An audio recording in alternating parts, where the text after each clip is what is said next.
Hello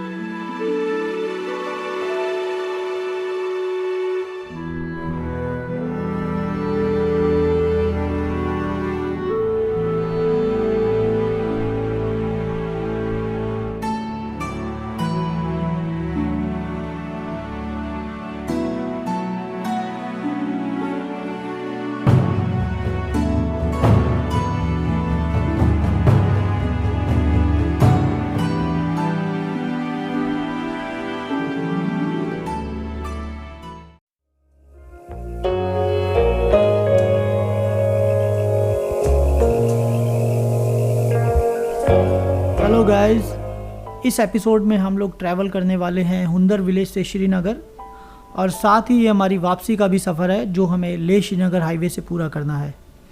इस journey में हमारे 2 पड़ाव होंगे और आज का हमारा पहला पड़ाव लेह में होगा। आज हम पहले जाएंगे डिस्किट मोनेस्ट्री, जो कि हुंदर से करीब 12 किलोमीटर की दूरी पर है और हमारे रास्ते में सबसे पहले आएगा। अभी हम लोग टर्न ले लिया है, डिस्ट्रिक्ट मोनेस्ट्री की तरफ जा रहे हैं और अभी ऊपर जाके आपको बताता हूँ डिस्ट्रिक्ट मोनेस्ट्री का। बारिश हो रही है लगातार और जैसे जैसे ऊपर जा रहे हैं बारिश तेज होती जा रही है। वाह, कितनी मस्त बनी हुई है भाई। दिख रही है दोस्तों बुद्धा की वो मूर्ति जिसके लिए ये मोनेस्ट्री फेमस है।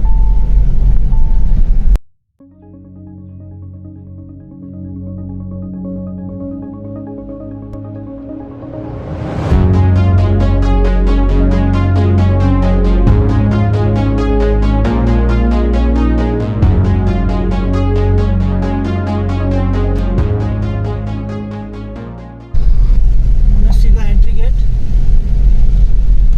हमेशा की तरह खूबसूरत।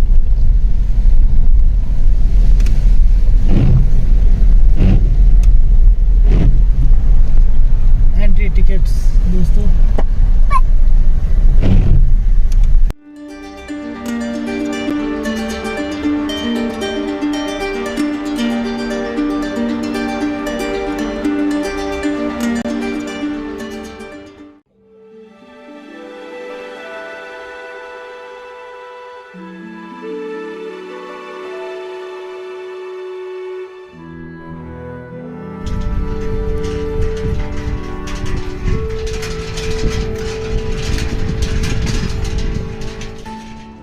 So guys, we have reached Diskit Monastery, and this monastery is the oldest and the largest monastery in the whole Nubra Valley, which belongs to the 14th century.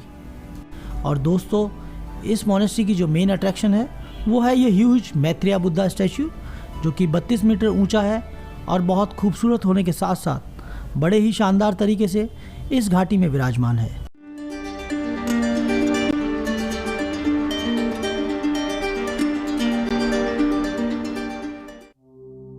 Diskit monastery से नीचे आ चुके हैं और अब हमारा काफिला बढ़ चला है खारदुंगला की ओर। दोस्तों, यहाँ मौसम का बिल्कुल पता नहीं चलता। अभी जब ऊपर मोनेस्ट्री में थे तो बारिश हो रही थी और अब ये खिली हुई धूप। खैर, अच्छे मौसम का एक फ़ायदा ये भी होता है कि रास्ते का पता नहीं चलता। कहते हैं खारदुंगला में लद्दाख की रूह बसती है, जहाँ वक्त अक्सर थम जाया करता है। लद्दाख के कई थ्रिलिंग रूट्स में से एक है ये बेहद खूबसूरत बर्फीली चोटियों के दरमियान एकदम ख्वाब सा खारदुंगला पास।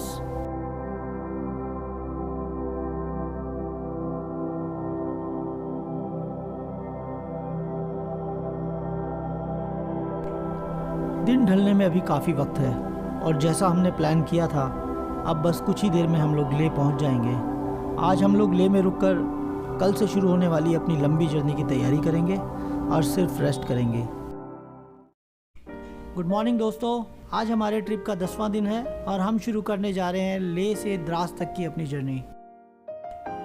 वैसे तो लेह से द्रास तक का डिस्टेंस करीब 280-82 किलोमीटर का है, लेकिन रास्ता बहुत ही शानदार है। सड़कें काफ़ी चौड़ी और बेहतरीन है, इस वजह से रास्ते का कुछ पता नहीं चलता। और अगर हम ये डिस्टेंस टाइम से कवर कर लेते हैं तो वॉर मेमोरियल भी ज़रूर जाएंगे।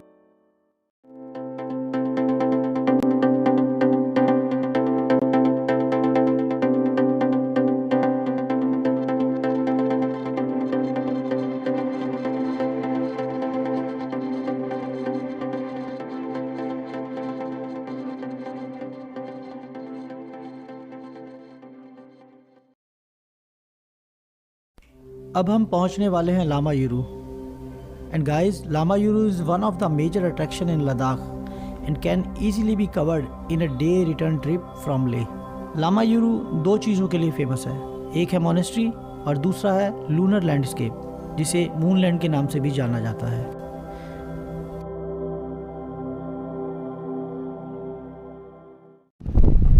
हेलो दोस्तों, हम पहुंच चुके हैं लेह से 120 किलोमीटर के दूरी पे लामा युरू मोनेस्ट्री, जो कि बिल्कुल ठीक मेरे पीछे है, which is one of the oldest monastery in Ladakh. And ये माना जाता है कि यहाँ पर लामा युरू में कोई लेक थी जो काफ़ी टाइम पहले सूख गई, जिसके सूखने से यहाँ पर मूनलैंड जैसी स्केपिंग बन गई, जिसके लिए ये वर्ल्ड फेमस है। लेकिन हम लोग अभी मोनेस्ट्री विज़िट नहीं कर पाएंगे क्योंकि आज शाम तक हमें द्रास भी पहुँचना है और रास्ते में वॉर मेमोरियल भी विज़िट करना है। अब हम बढ़ रहे हैं फोटुला पास की तरफ, which is the highest point on the Leh Srinagar highway. Fotula के अलावा नमीकाला और जोजिला दो और हाई पासेस हैं जो अभी आगे आएंगे। लेकिन दोस्तों, मनाली लेह हाईवे कवर करने के बाद इस रास्ते की हाइट आपको परेशान नहीं कर पाती।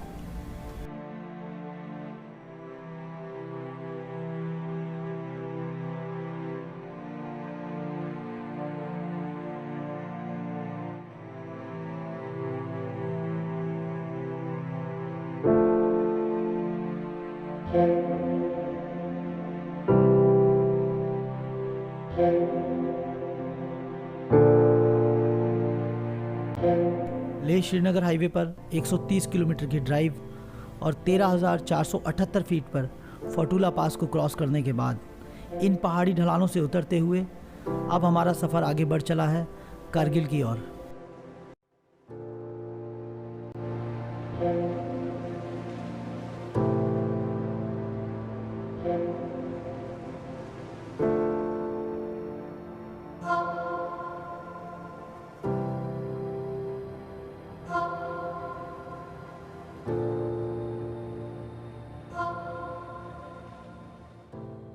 दोपहर का खाना मुल्बिक विलेज में करने के बाद हमने आगे का अपना सफ़र जारी रखा और कुछ ही देर में हम लोग कारगिल शहर भी पहुंच जाएंगे। हमने बाईपास से न जाकर शहर के बीच से होकर निकलना प्रेफर किया, जिससे कि आपको कारगिल शहर भी दिखा सकें, जो कि अपने आप में काफ़ी खूबसूरत शहर है। तो दोस्तों, हम लोग पहुंच चुके हैं कारगिल शहर के अंदर और सिटी के बीचों बीच से हम लोग निकल रहे हैं। बाईपास का भी रास्ता था, पर हमने सिटी से जाना प्रेफर किया क्योंकि हम इसको भी देखना चाह रहे थे। बहुत ही खूबसूरत शहर है ये। अभी ऊपर से इसका व्यू देखा था हमने, पूरा कारगिल शहर बहुत ही खूबसूरत। और जब भी इस शहर से गुजरता हूँ तो बड़ी खुशी और प्राउड फील करता हूँ अपनी सेना पर कि हाँ, हमने अपने शहर को बचाए रखा और बचाने के लिए अपनी जान तक कुर्बान कर दी और दुश्मन के जो नापाक इरादे थे उनको पूरा नहीं होने दिया। दोस्तों, कारगिल शहर के बीचों बीच का नज़ारा, शाम का वक्त है और लोगों की अच्छी खासी भीड़। कोरोना प्रोटोकॉल्स का भी पूरा पालन देखने को मिल रहा है। यहाँ सभी लोग मास्क लगाए हुए हैं। ये पूरा मार्केट का एरिया है कारगिल शहर का।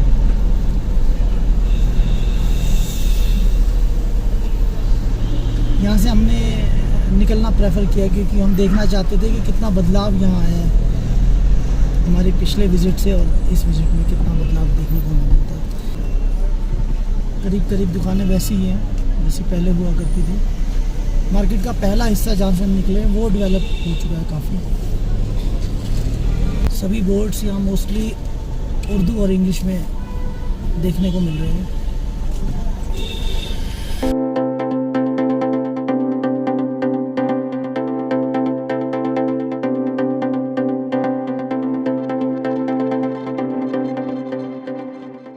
बड़ा ही अच्छा लगता है ऐसे शहरों से गुजरना जो नक्शे में दूर दराज दिखते हैं और देखो तो बहुत दूर दिखाई देते हैं नक्शे में कहीं छोटे से, और जब उनके बीच से गुजरो तो वो फील आती है कि हाँ, एक सेंस ऑफ अचीवमेंट फील होती है कि हाँ, देख रहे हैं उन जगहों को जो कभी नक्शे में देखा था। और ये मेरे राइट साइड में ज़ंस्कार रिवर हाई फ्लो से और रैपिड बनाती हुई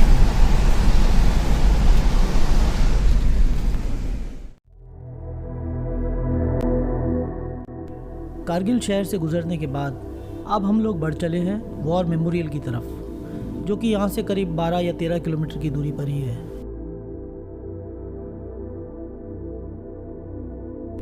फाइनली हम लोग वॉर मेमोरियल तो पहुँच गए, लेकिन यहाँ हम लोगों को काफ़ी कम वक्त मिलेगा, क्योंकि एक तो अंधेरा होने वाला है और साथ ही इस वॉर मेमोरियल को बंद करने का भी वक्त हो रहा है।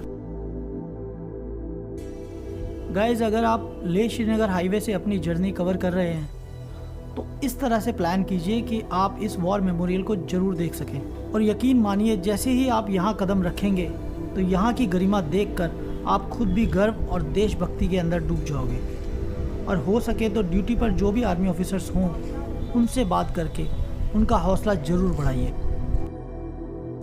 रात के 8 बजते बजते आखिरकार हम द्रास पहुँच ही गए। कल हम द्रास से श्रीनगर तक की अपनी जर्नी कवर करेंगे। So guys, see you in the morning.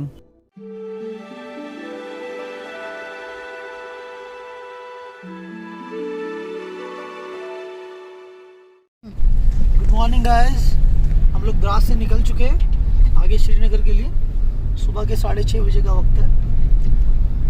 Dras जो कि सेकेंड कोल्डेस्ट प्लेस है इन द वर्ल्ड और जिसका हम फील कर पा रहे हैं।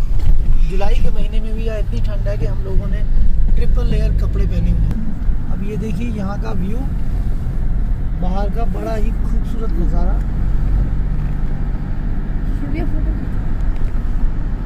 ये वैली जो है अपने आप में इतनी खूबसूरती समेटे हुए है जिसका अंदाज़ा आप लोग यहाँ आकर ही लगा सकते हैं। वीडियोस में, पिक्चर्स में देखने के बाद अच्छा तो लगता है, लेकिन वो फील नहीं आ पाती जो इस वक्त हम लोग फील कर पा रहे हैं।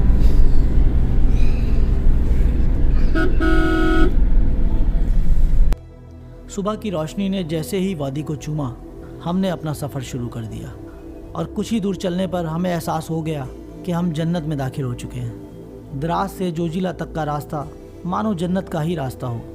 चारों तरफ बेशुमार खूबसूरती बिखरी हुई है। इस बेहतरीन नज़ारे को देखकर आखिरकार हमें रुकना ही पड़ा।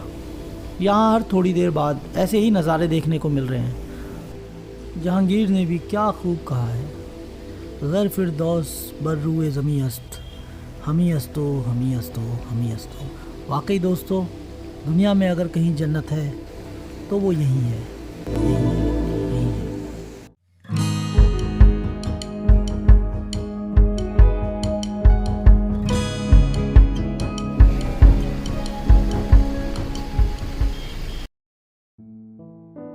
कहते हैं मंजिल से कहीं ज़्यादा मज़ा उसके सफ़र का होता है, और अगर सफ़र मुश्किल ही ना हो तो वो याद कैसे रहेगा। हमारे सफ़र की मुश्किल भी आ चुकी है। हम पहुंच चुके हैं जोजिला पास।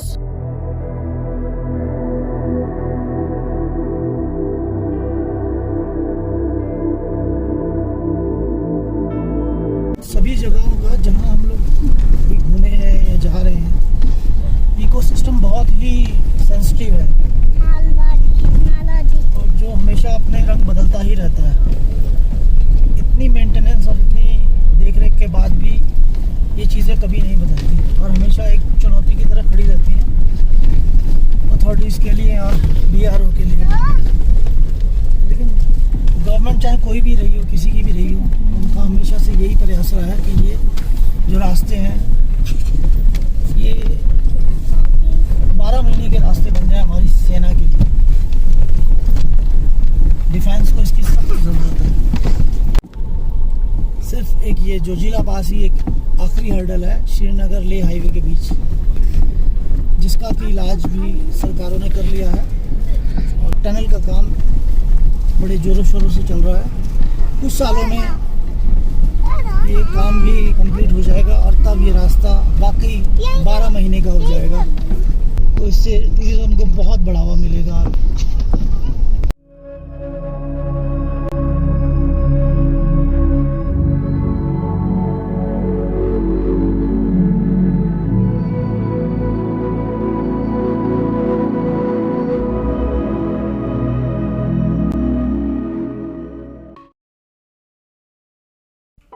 इस दौरान हमें आर्मी के कॉन्वॉयज भी खूब मिले, जिनकी वजह से जगह जगह हमें रोक दिया जाता और हम लोग भी खुशी से रुक कर सेना का जोश बढ़ाने में लग जाते।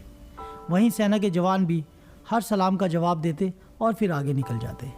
इस सब ने हमारे सफ़र के जोश और मज़े को और भी दुगना कर दिया। गाइज, अगर आपने अभी तक मेरा चैनल सब्सक्राइब नहीं किया है then please do subscribe to my channel and do not forget to press the bell icon. और दोस्तों, कमेंट्स में लिखकर मुझे ज़रूर बताइए कि आपको मेरी ये ट्रैवल सीरीज़ कैसी लगी।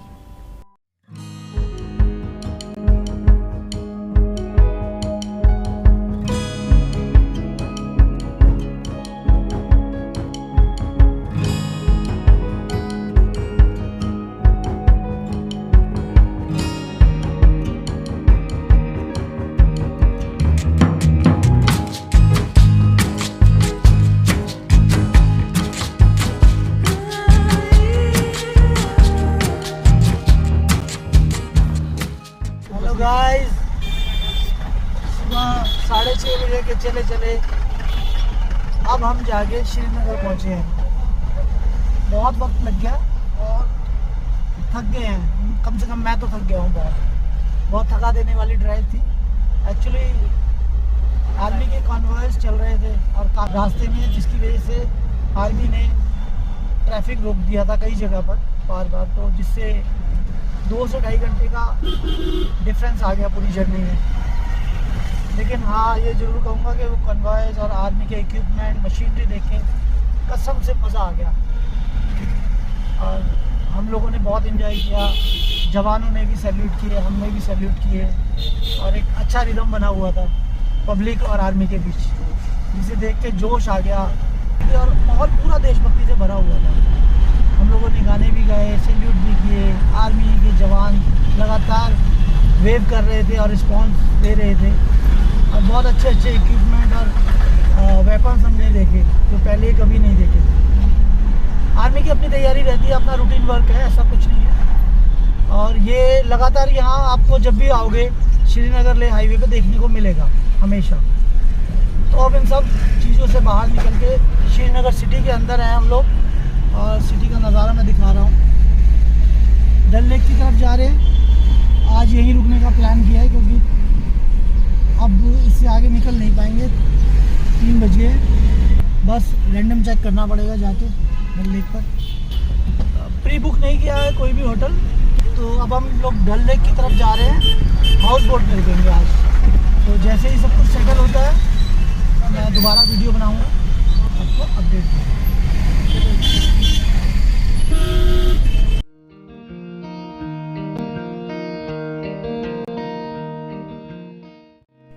इस बार हमने होटल में ना रुककर हाउस बोट में रुकने का सोचा। दोस्तों, हाउस बोट में रुकने का भी अपना ही मज़ा है।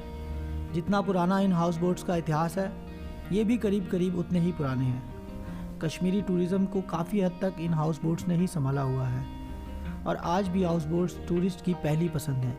इसका अंदाज़ा आप इसी बात से लगा सकते हो कि आज यहाँ रुकने के लिए ये एक हाउस बोट हमें बहुत ही मुश्किल से मिला है, क्योंकि करीब करीब सारे हाउस बोट ऑलरेडी फुल हैं। दोस्तों, जब भी कश्मीर या कश्मीरियत की बात होगी, इन हाउस बोट्स का नाम सबसे ऊपर होगा।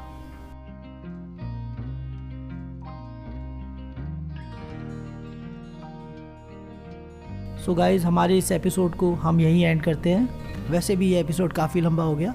सी you in the last episode of this travel series, जहां मैं आपको लेकर चलूँगा पहलगाम।